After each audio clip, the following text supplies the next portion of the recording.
She whispered his name in her sleep. Twice. Not mine. Not even close. She said, Donnie. No, not here, not next to him. And then turned over like I wasn't breathing 2 inches away. I didn't move. I didn't blink. I just lay there with my eyes wide open, the ceiling fan clicking like a countdown. Donnie. I don't know a Donnie. We don't know a Donnie. I combed through every face we've met in 20 years. Her coworkers, my friends, baristas, neighbors, old Facebook tags. No Donnie. She moaned the name again, quieter this time, and smiled. She smiled in her sleep. I think something inside me cracked. Not broke, not shattered. Just cracked. Like a windshield after a pebble hits it.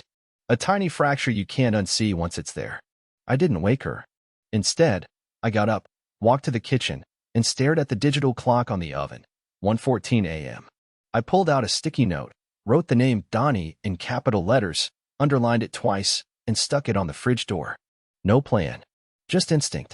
I stood there barefoot, watching that word glow faintly under the light of the open fridge like it was radioactive. That night, I didn't sleep. I sat in the hallway outside our bedroom door with my laptop, her old iPad, and every account password I remembered. I went through everything: messages, emails, cloud backups. Nothing. Either she'd cleaned everything up, or he was new. But the way she said his name didn't sound new. It sounded lived in, familiar, soft. The next morning, I made her breakfast. I know. That makes me pathetic. But I did it anyway. I needed to see her face when she saw the sticky note. Needed to know if her stomach dropped like mine had. She didn't even blink.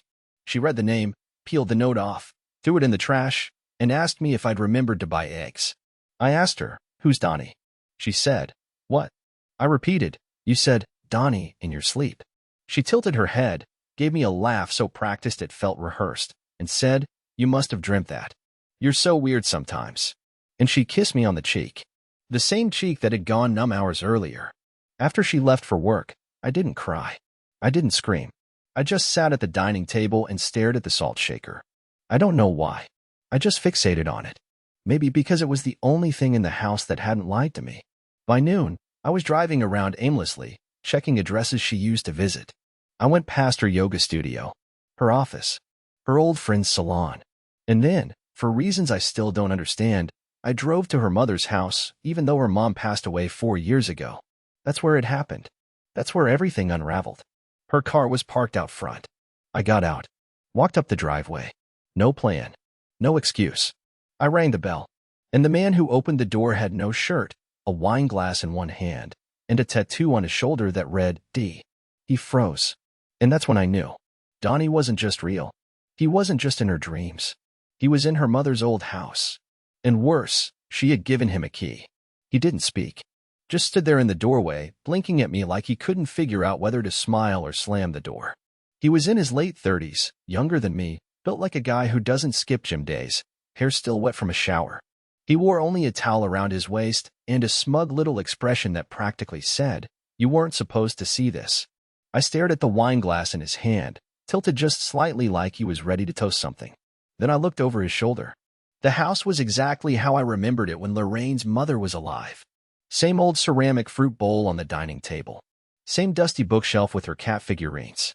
But now, there were things that didn't belong: 2 pairs of women's shoes by the door, a pink cardigan slung carelessly over the armrest, a smartphone charging on the counter with the name Baby Kiss Mark flashing on an incoming text. It didn't feel like a house anymore. It felt like a stage set. "Can I help you?" he finally said, his tone polite in that way that tells you it's fake. I said nothing. Just stepped back and looked at the house again. Then I turned around and walked away. Not because I didn't want answers. I just couldn't stand the idea of hearing the truth in that man's voice. I got back in my car, locked the doors, and sat there breathing like someone had just pulled my lungs out and replaced them with sandbags. My hands were shaking. I felt stupid. So stupid. Like the last person in the world to find out the joke was on him. And then my phone buzzed. It was a text from Lorraine. "Hope your day's going okay. I'll be home around 7. Want to order Thai tonight?" Thai. The meal we always had on our anniversary. The meal we shared the night she miscarried. The meal she once said she couldn't eat without thinking of me. I didn't reply. I didn't go home either. Instead, I drove to a hotel off the freeway, one of those forgettable places with aging carpets and TVs that still have the old remote with rubber buttons. I used my credit card, the one she didn't track, and checked into room 216. I sat on the bed, shoes still on, stared at the wall, and asked myself out loud, what do you do when your wife builds a second life without you in it? Because that's what it was. This wasn't some fling. This wasn't a drunken mistake after a work party. This was a duplicate life, with a second address, a second key, a second version of her, the one who smiled in sleep and called another man by name. I went through her social media again, but now I was reading between the lines. Posts that seemed harmless before suddenly felt like codes. Phrases like, learning to breathe again, and some moments are just for you, hit different now. One photo, a blurry sunset from 2 weeks ago, was captioned, wish I could bottle this feeling. I had liked that photo when she posted it. I had even commented, looks peaceful. Red heart. I sat there in the hotel room, scrolling through evidence of my own ignorance, wondering how many moments like that I had unknowingly applauded. And then I made a decision. A small one, but the first that felt like it was mine. I ordered Thai food. For one. No shared appetizers, no extra rice. Just the exact meal I always ordered, eaten in silence on a hotel bed that smelled like detergent and forgotten people. When I finished, I opened my laptop and started writing this. Not because I thought it would fix anything, but because someone needs to hear what it feels like when the woman you built your life with, the one who once cried in your arms when her dad died, now sneaks off to another address and laughs in her sleep at a name you've never heard. And I know, I sound pitiful. I sound like a man who didn't see it coming. That's because I am. I saw her soul once. Now I see her secrets. And tomorrow, I'm going back to that house. Not to confront her. To see how deep the lie goes. I drove back the next day, but this time I parked 3 blocks away. It felt dirty. Wrong. But not as wrong as what she had done. I wasn't there to break anything. I didn't even know what I wanted. A confrontation? A confession? A reason to finally stop loving her? Maybe I just wanted to stop feeling like a backup character in a story I used to star in. It was early afternoon, bright and quiet. The street where her mother's house stood had a kind of eerie calm, like everyone there was asleep or pretending they didn't see what went on next door. I watched the front of the house for 10 minutes from inside my car. No sign of the shirtless man. No sign of her. I walked up the side path, heart pounding so loud I was sure someone would hear it. The side door, the one leading into the old laundry room, was cracked open. Just slightly. Just enough to say, go on. Check. You already know what you'll find. I stepped inside. It still smelled like mothballs and stale perfume, but the silence was different this time. It wasn't just quiet, it was expectant. Like the walls had been holding their breath, waiting for someone to finally acknowledge the truth. I crept through the house. Not a single creak under my feet. That made it worse somehow. As if even the floorboards didn't want to betray her. In the hallway leading to the bedrooms, I found her sweater, the same pink cardigan I'd seen the day before, folded neatly on a chair beside a half-empty bottle of cheap red wine and 2 used glasses. One with lipstick, one without. I pushed open the first door on the left. Her mother's old sewing room. Mostly untouched. The next door was the guest room, now converted into something else, something disturbingly intimate. The bed was made, but too perfectly. Hotel perfect. There were candles on the dresser, and used and decorative, but the smell of lavender and skin was fresh in the air. And on the nightstand was her necklace. The one I gave her on our 15th anniversary. Still with the tiny W charm for my name. She told me she never took it off. She told me it made her feel close to me when I was away on business. But here it was, left like loose change next to a crumpled tissue and a phone charger. I walked toward the closet, hand hesitating on the knob like I expected it to bite me. And when I opened it, I did not expect to see what I saw. A black leather duffel bag, unzipped. Inside, 2 sets of clothes, his and hers. A disposable toothbrush still in the wrapper. A prepaid phone. $1,400 in cash, in 20s and 50s, bundled with a rubber band. A laminated hotel key card. And a crumpled receipt for a car rental. 2 names signed, Lorraine C. and Donovan R. Donovan. Donnie. And that's when it hit me. This wasn't just an affair. This wasn't even a double life. This was a plan. They were planning to run. Somewhere. Together. The rental, the prepaid phone, the cash. She wasn't playing house with him. She was preparing for an escape. From me. From our life. From 20 years of everything. I sank onto the edge of the bed, that laminated hotel key shaking in my hand like it was radioactive. My mind was racing, screaming, breaking apart. Why hadn't she left already? What was she waiting for? And then a horrifying idea crept in like a whisper from a locked drawer. She's waiting for you to leave. What if that was it? What if this whole act, the smiles, the kisses on the cheek, the text about Thai food, wasn't guilt? It was delay. A stall tactic. She didn't want to be the one to break it. She wanted me to walk away so she could say, I didn't destroy this, he did. She wanted me to make it easy. And God help me, I was about to do just that. Until I heard the front door open. A voice. Female. Soft. Familiar. Donnie? You forgot your... She froze. I turned slowly. She was standing in the hallway, holding a bag of groceries and a bottle of wine. She dropped both when she saw me. We stared at each other in silence. And for the first time in my life, I saw something in Lorraine's eyes that I never expected to see. Not guilt. Not fear. But panic. Real, raw. He's not supposed to know panic. And I knew right then, the truth I'd stumbled into wasn't even the whole truth yet. There was more. Much more. And I had just kicked open the first door. For a moment, neither of us moved. It felt like the air in that hallway turned to concrete. The groceries she dropped were still rolling, a can of crushed tomatoes spinning slowly, like the world was trying to decide whether it should collapse now or wait until I blinked. She opened her mouth first. What are you doing here? She asked. Her voice cracked halfway through the sentence, not with sorrow, but disbelief, as if I'd broken some unspoken agreement by stepping into a place I was never meant to see. I didn't answer. I didn't have to. Her eyes darted past me.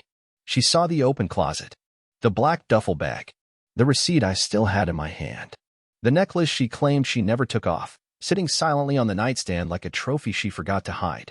And then I watched it happen. The performance died. Her shoulders dropped. Her lips pressed together in a tight, bloodless line. Her chin tilted downward slightly, like someone getting ready to take a punch they knew they deserved. And the woman I'd loved for 20 years, the woman who once cried over a broken teacup from our honeymoon, disappeared. She didn't cry. She didn't stammer. She didn't lie. She just changed. You weren't supposed to come here, she said, calmly now. She stepped over the spilled groceries without looking down, walked to the edge of the hallway, and leaned against the wall like we were about to have a casual conversation about taxes. I finally found my voice. It was dry and unfamiliar. How long? She crossed her arms, not in defense, but out of calculation. Almost a year, she said. But seriously, for the last 6 months. I nodded, like I was taking notes in a lecture I never wanted to attend. With Donnie, I added, even though I didn't need confirmation.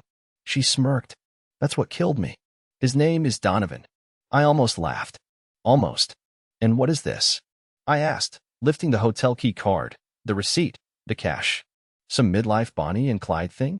She actually had the nerve to chuckle. No, Wendell. God, no. Donnie's not some criminal. He's a teacher. High school art. He paints. He listens. He doesn't sit silently behind a steering wheel pretending things are fine. That one hit me like a punch straight through the ribs. He listens. I repeated. And what does he listen to? Your lies? Your plans to disappear? She tilted her head, and then, with no warning, no build-up, she stepped forward and said something that shattered me in a way I didn't think was possible. I was going to leave you. I still might. But I was trying to make sure you'd be okay first. My entire body locked up. I had no idea what that even meant. You were trying to make sure I'd be okay? I echoed. She sighed, the way someone might sigh when explaining basic arithmetic to a toddler. You've always needed structure. Control. I knew if I just vanished, it would destroy you. So I figured, let you get used to the distance. Make it gradual. We barely talk anymore, Wendell. You sleep on the edge of the bed. You don't look at me. You don't ask me how I am. You just exist. Quietly. Predictably. And that gave you permission to start another life behind my back? I snapped. She shrugged. Maybe I wanted a life where I didn't have to disappear to feel something. That did it. That sentence, that smug little poetic excuse, lit something in me that had been smothered for years. Not rage. Not hatred. Something older. Colder. Like a body waking up after being buried in snow.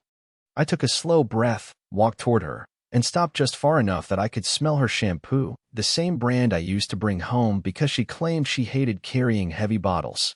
You know what the worst part is? I whispered. It's not even that you cheated. It's that you planned your exit with the same hands that used to rub my back when I couldn't sleep. You weaponized routine. Turned kindness into camouflage. Her mouth opened slightly, as if she might apologize. But nothing came out. So I walked past her, down the hall, through the kitchen, past the fruit bowl, and out the door. She didn't follow. She didn't beg. And that told me more than any confession ever could. I didn't go home that night. Or the next.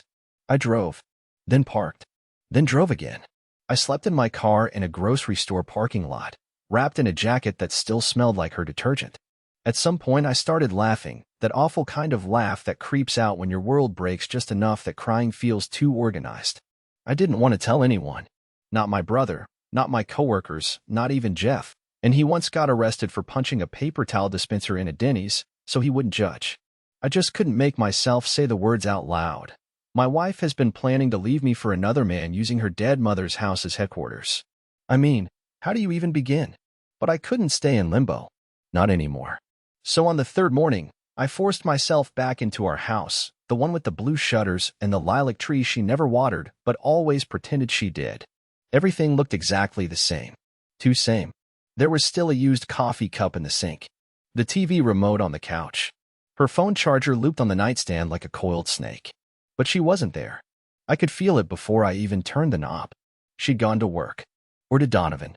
At that point, what was the difference? I went straight to her laptop. I know how that sounds. But if you'd seen what I saw in that closet, if you'd heard the way she justified everything with that soft, condescending voice, you'd understand. I wasn't searching for closure. I was hunting for proof I wasn't crazy. Her emails were open, not protected. Almost like she'd gotten lazy. Or maybe she truly believed I'd never look. There was a folder labeled Travel Docs.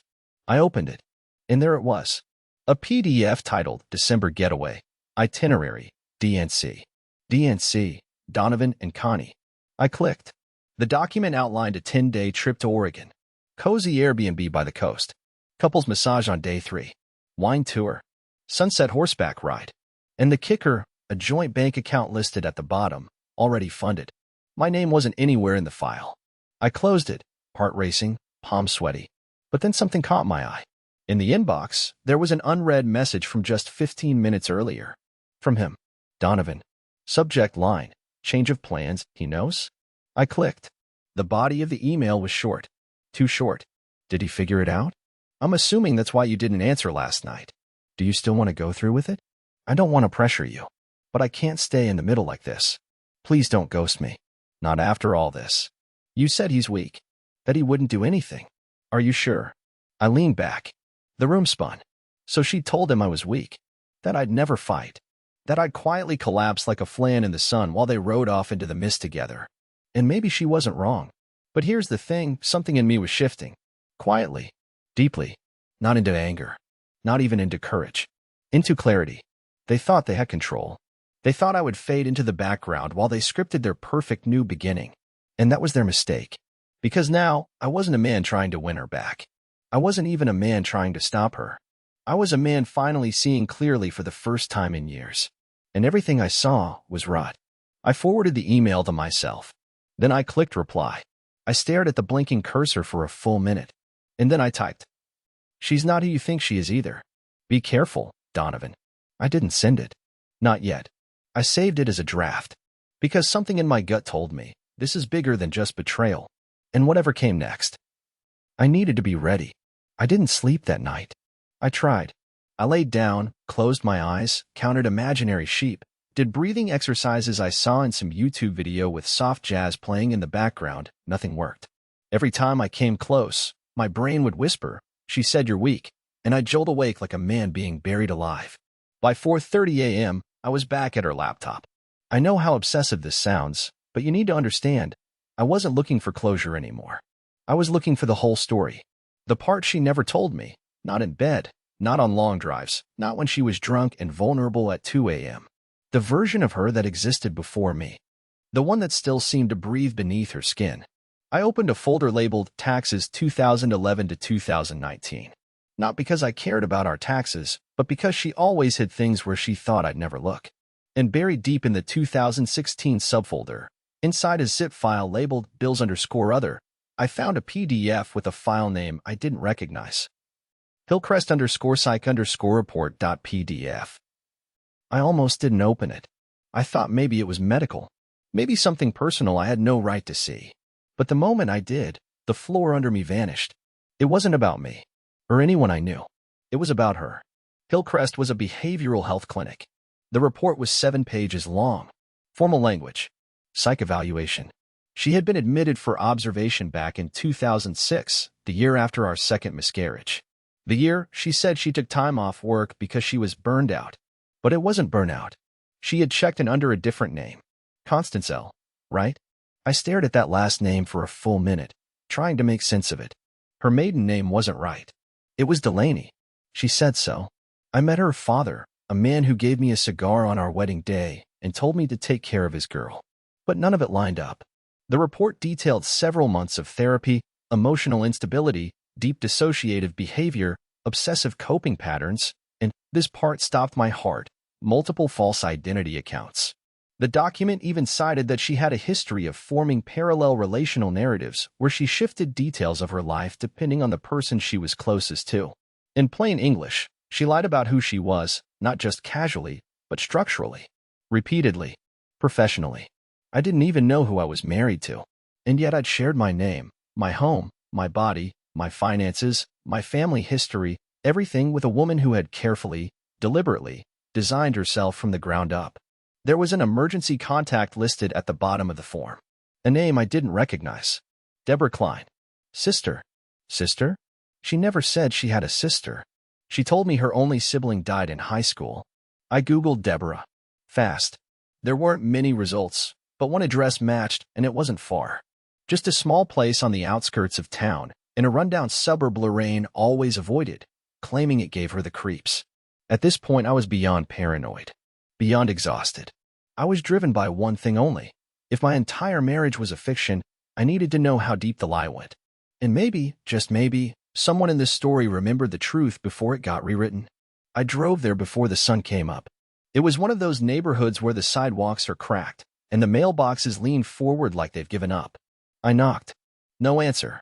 Knocked again.